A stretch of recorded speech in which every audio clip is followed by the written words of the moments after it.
C'est en application de l'article 13 du règlement d'ordre intérieur de la Fédération de basketball du Congo qui dispose que l'Assemblée générale se réunit en session ordinaire une fois l'an à l'occasion de la Coupe du Congo que le comité piloté par le président AI, Maître Paulin Kabongo et les représentants des ligues se sont retrouvés dans la salle Yin Yang pour dresser le bilan des exercices 2022 et 2023. À l'occasion de la 40e édition de la Coupe du Congo organisée dans les villes de Bukavu et celle de Goma.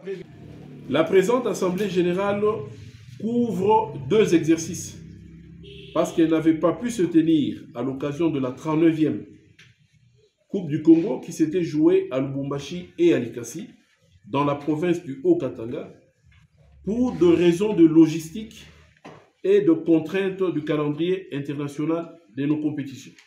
Dans son speech, Maître Paulin Kabongo a de prime abord fait le point sur son comité totalement amoindri.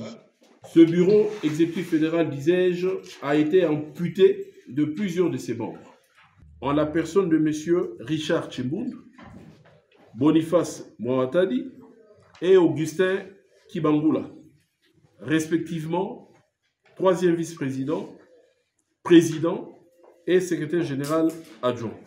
Le trésorier général, M. Jean Bailly, a été déchu de ses fonctions, tandis que le deuxième vice-président, M. Barthélemy Kanembo, avait volontairement démissionné.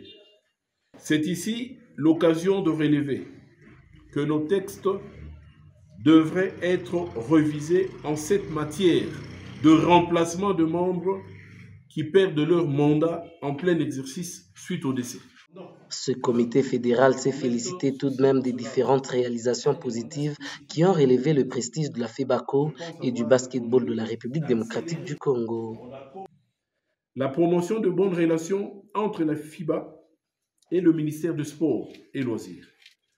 La participation par nos propres moyens aux deux congrès de FIBA Afrique et à celui de FIBA Monde tenu dernièrement à Manille aux Philippines.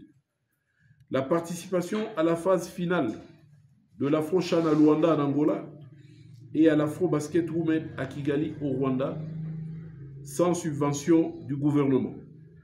Au cours de ces assises, le président ad intérim de la FEBACO a souligné que son instance a signé certains partenariats avec les autres fédérations avant d'interdire le harcèlement sexuel sur les athlètes féminines qui subiraient de la part des encadreurs techniques, dirigeants des clubs et ceux des entités.